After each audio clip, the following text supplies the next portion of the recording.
YouTube, this is Vargas, recording live from the Vargas Vault.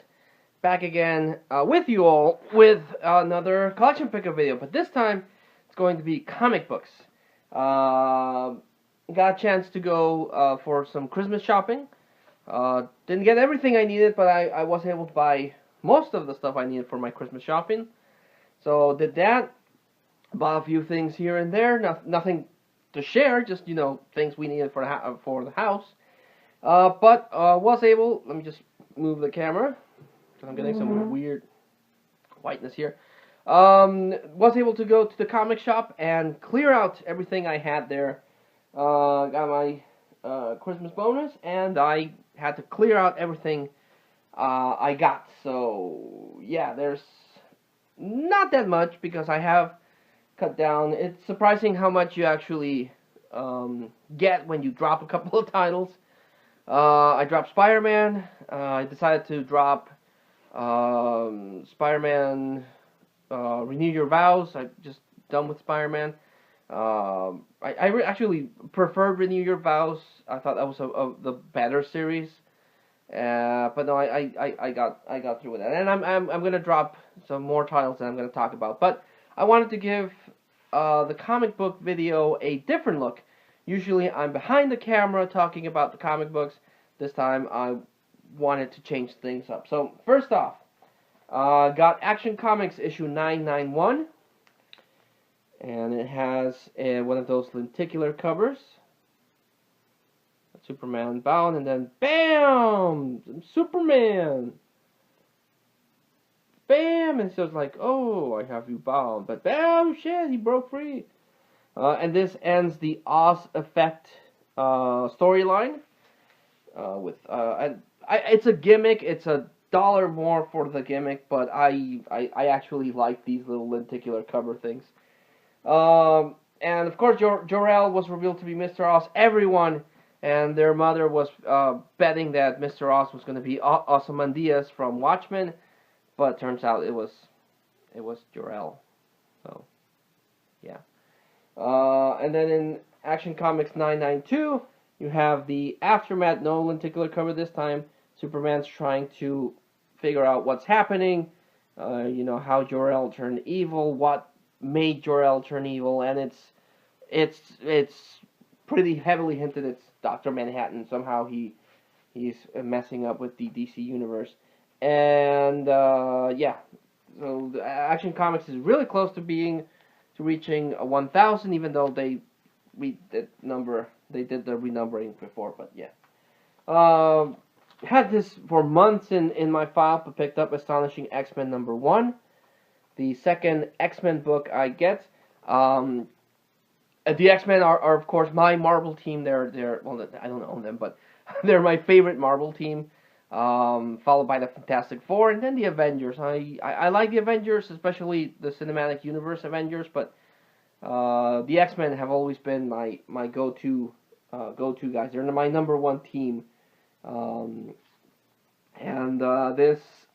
This is a new series, and unfortunately, Marvel's it's weird because you know, for a while there, Marvel was ignoring the X-Men in favor of the Inhumans. They were really pushing the Inhumans, but all of a sudden they're starting to, you know, rediscover their love for the X-Men, and something that a lot of people forget is that the X-Men single-handedly kept Marvel afloat, because they ruined Avengers with poor writing and poor character, you know, development. They ruined Spider-Man with Clone Saga. So the one thing that kept Marvel afloat, and you can argue this, but you'll be wrong, was X-Men. X-Men is the thing that kept them afloat with the cartoon and the popularity and everything. So it's cool that Marvel is rediscovering their love for the X-Men, but they're doing it the Marvel way, and they're just pumping out X-Men series left and right, and I don't agree with that. But this is pretty good. I like this read. It's pretty awesome. I like the lineup. They have Archangel, Bishop, who's now a good guy again, Mystique, Psylocke, who's like my favorite X-Men female character. You got Old Man Logan, you got Gambit, you got Rogue, you got Phantom X. Don't much care for Phantom X, but the rest of the lineup is pretty cool. So I dug this book. And we have Astonishing X-Men issue 2. Like the cover there, looks like something out of a horror movie. And you got Astonishing X-Men issue 3 with Wolverine. You got Astonishing X-Men issue 4 with Mystique. Kind of like a Game of Thrones reference with a skull throne. And you got Astonishing X-Men issue 5. And they're fighting, I think they're fighting the Shadow King here. You got Astonishing X-Men issue 6, where they apparently have the return of Charles Xavier, because at the end of the issue, Phantom X removes his mask and he says, "Hello, my name is Charles Xavier, but you may call me X." So Xavier's back, apparently. So it's a good book. I like the writing. I like the action. I have to drop at least 3 series because I need to save some money. So I'm still deciding which 3 series I'm going to drop. I have 3 potential droppies. It's either Astonishing X-Men, it's going to be X-Men Gold. I don't know yet, but I'll figure it out. Then have Batman. This is the one book that's safe. I won't stop buying Batman. And this is issue 31 with the War of Jokes and Riddles. And you have issue 32, where this series ends in a very, very dark place for Batman, because he was willing to stab the Riddler to end the war. So it's weird that he would be willing to stab the Riddler and not the Joker, who's potentially the bigger threat. So yeah, the cover is very appropriate because he has blood in his hands. And also, this is the issue where Selina Kyle says yes to Batman. Before this thing started, Batman proposed marriage to Catwoman, but she didn't give him an answer until this one, when she said yes. And then you have issue 33. I gotta buy some backboards. Issue 34 and issue 35, and this is dealing with the engagement of Batman and Catwoman, and how Talia al Ghul takes offense to that. So she has to duel. Catwoman has to duel Talia al Ghul for the honor of marrying Batman. Then we have issue 36. Where Batman takes Catwoman to meet Superman and Lois Lane. Now, they glossed over this, in my opinion, because this Superman is not technically the Superman that was in the 52. This was a pre-Flashpoint Superman that was living in the New 52 world, and then they had their own Superman. So this Batman has no prior history with this one. They kind of tried to fix that with the Mxyzptlk thing, where they fused Superman and the new 52 Superman, and that did something weird. But it I don't know. It's bizarre that they just kind of glossed over that. Then we have Batman. This is a tie-in to the Metal crossover, and this is Dark Knight's Batman Who Laughs. Again, I'm trying to cut back on comic books because the exchange rate between peso and dollar is kind of high, so I can't afford a $3.99 book as easily as I could before. So I'm really picking what I'm getting. I wish I could get everything, but I have to, and it pains me to leave a book behind, but I do have to pick what I want. And I would have loved to have been able to afford the Devastator, because that was a dark Batman that got the powers of Doomsday, and Doomsday is like my second favorite DC villain. But I couldn't pass this one up. This is a Batman, a dark Batman that became the Joker. Basically, in this alternate universe, the Joker pushed Batman to the breaking point, and Batman killed him. But the Joker infected Batman with Joker gas. So he was slowly losing his mind. So, what happens when you have a Batman that's insane as the Joker? Well, you get Batman Who Laughs, and he's a Batman that got turned into a Joker, insane, killed the Justice League, really messed up Superman. So this was a really cool book. Then you have another tie-in, Batman Lost. The whole metal thing is that Batman got kind of sucked into this dark universe, and here we follow Batman, which is why I picked this one up, because I do want to know what's happening to Bruce Wayne while the whole metal thing is going on.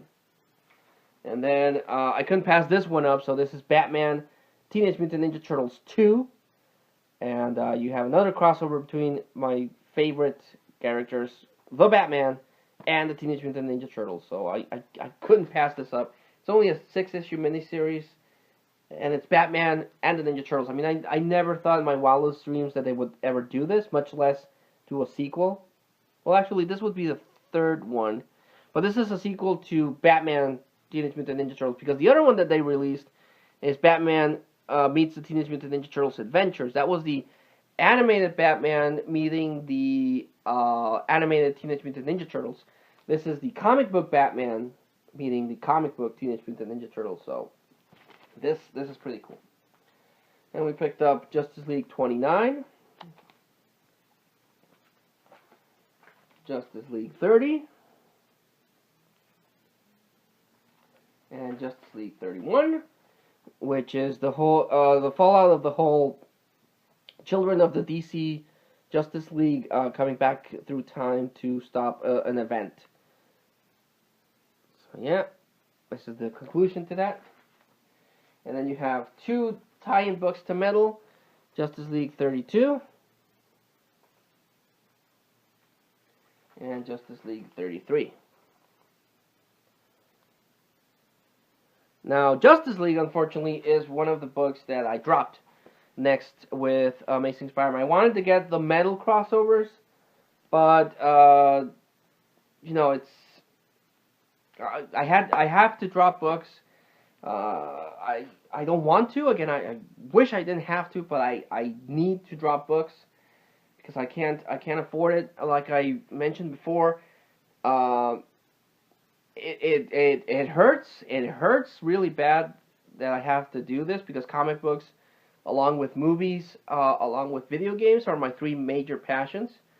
But you know, I can't afford it. I can't afford my love for this, and you know, maintain my family. So.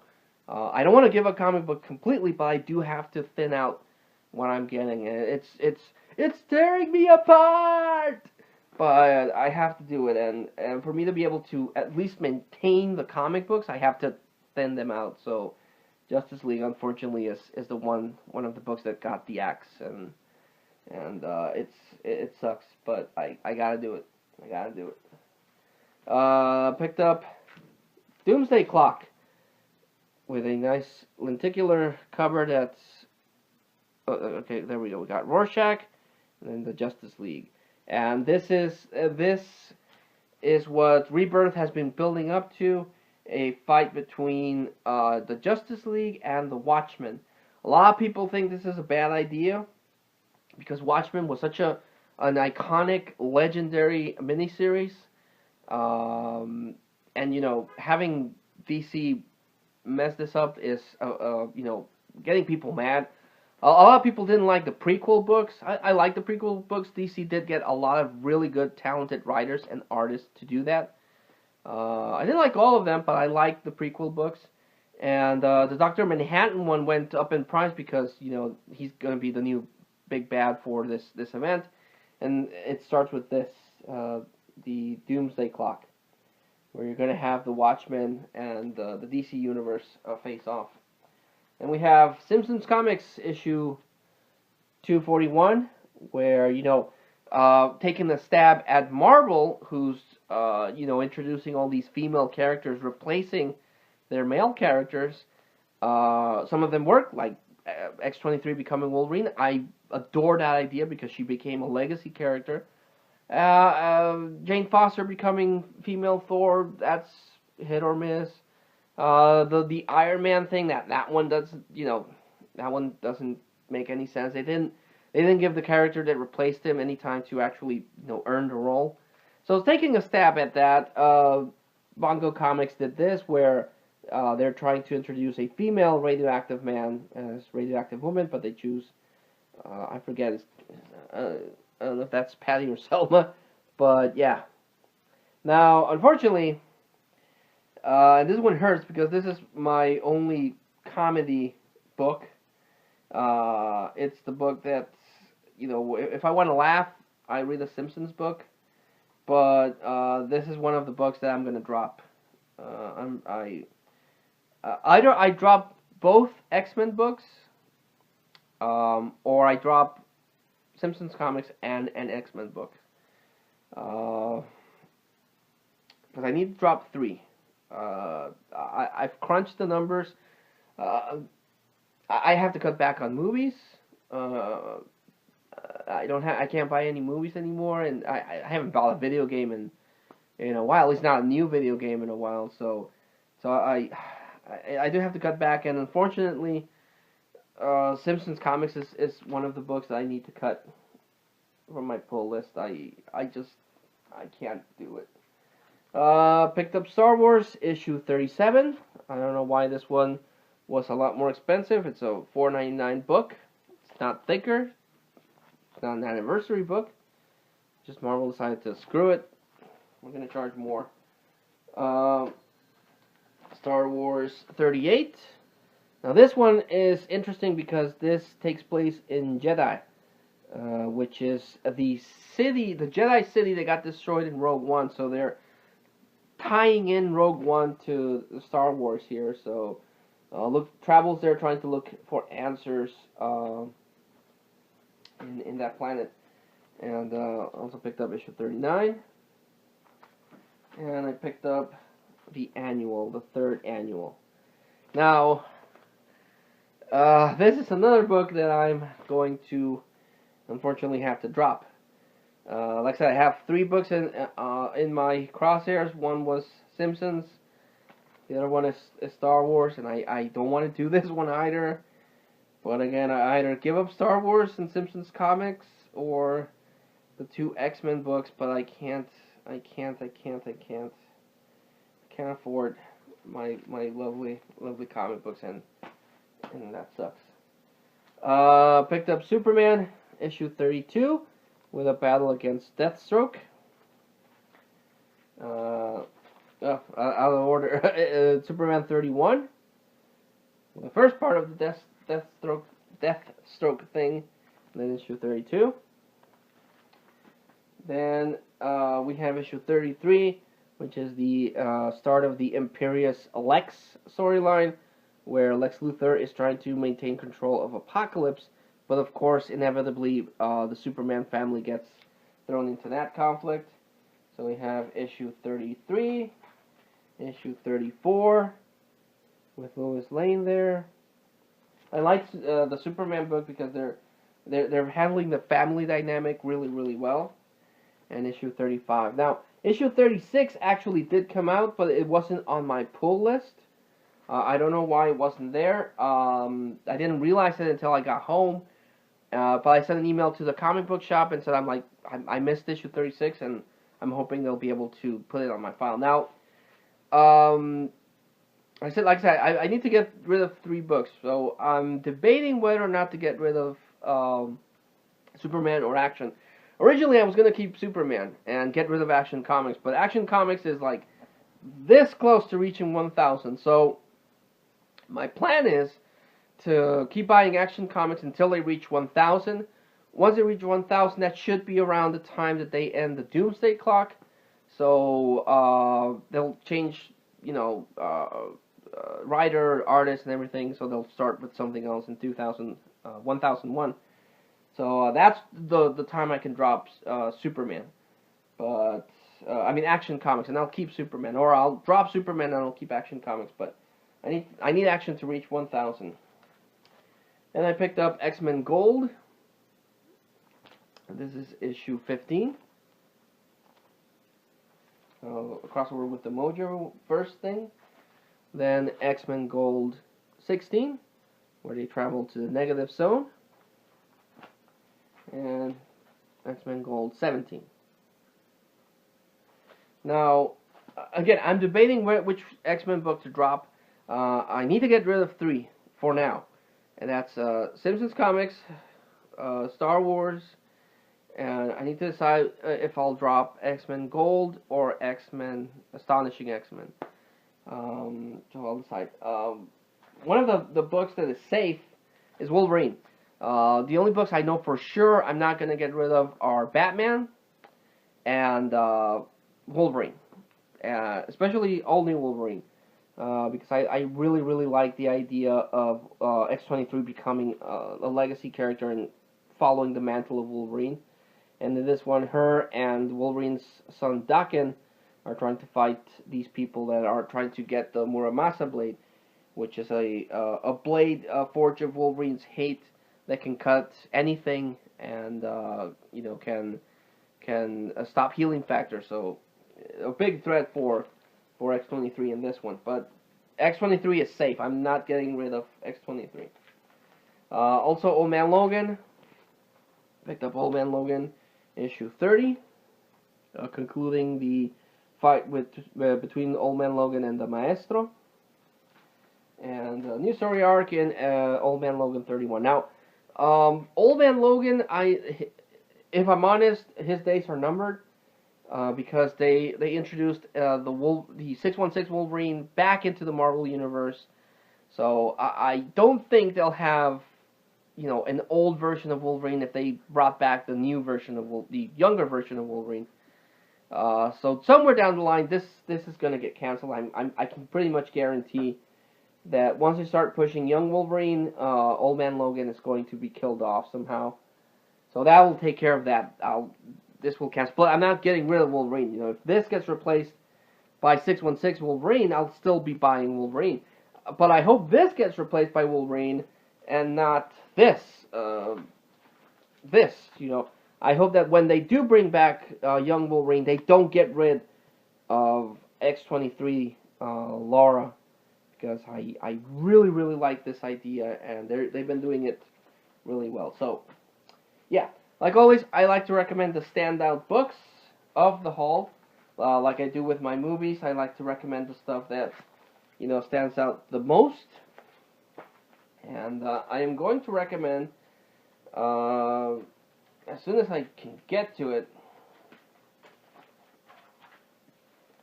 I'm going to recommend Batman Who Laughs. This is a really, really dark take on Batman, and the way that he took out Superman is like messed up. It's messed up. It really is something really bad. And Batman 36, this is a nice look into the Batman-Superman dynamic. And I really like this one too. So, in conclusion, books that are safe, that I'm not going to get rid of. Batman and Wolverine. Those are safe books. Definitely going to keep a Superman book. I'll stick with Action Comics until they reach 1,000, and then I'll flip. I don't know. I'll decide if I drop Superman or Action Comics. But one of the Superman books is gone, and giving up Simpsons, unfortunately, giving up Star Wars, unfortunately, and for right now, I need to get rid of an X-Men book. I just need to decide if it's going to be Astonishing or X-Men Gold. And that sucks. So far I've already gotten rid of Wonder Woman, Justice League, Amazing Spider-Man, and Renew Your Vows. So 4 books. But I need to add 3 more to that. I need to drop 7 series and only keep Batman, for now, Action, and Superman, Old New Wolverine, Old Man Logan, 1 X-Men book, and that's it. Only 6 main series, plus I'm gonna get DC Metal, which is only 3 issues from concluding, Batman, Teenage Mutant Ninja Turtles 2, and Doomsday Clock. So only 3 special series to complement the 6 series that I need to buy. If the dollar goes down, which I doubt, then I can afford to keep some more series.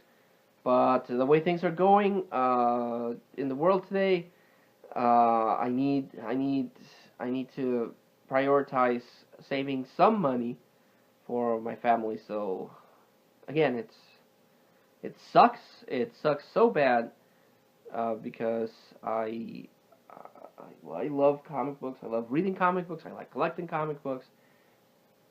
But some things come first, and that's my family. And I won't stop buying all comic books. Like I said, I'm keeping at least 6 series. But yeah, it sucks. So that was a depressing comic book pickup video. I apologize for that. I know the other one, the channel update video, depressed at least one of my buddies. Was not the intention of that, and it's not the intention of this. Just sharing the love for comic books, but also sharing what's going on with my life. And yeah, it's a lot of things are happening. A lot of things are happening in the world. A lot of things are happening personally. So yeah, I don't think the world's gonna change for the better. I hope it does. I don't think it will. So I have to change. I have to adapt, and I have to do some sacrifices, which just have to happen. But yeah, good vibes. Good vibes. Gotta keep moving forward. Gotta be positive. So thanks so much for watching, guys. This video. Let me know if you like the me showing off the comic books, or if you would prefer me going back to just focusing the camera on the covers and the beautiful, beautiful covers of the comic books. Let me know. Leave a comment. Leave a thumbs up. I appreciate that. And until I see you all again next time, this was Vargas in the Vargas Vault. Thanking you all so much for your support, and thanks so much to the new subscribers. I did get a couple of new subscribers. Thanks so much for that, and I'll see you next time. But till then, this was Vargas, thanking you all, and signing out.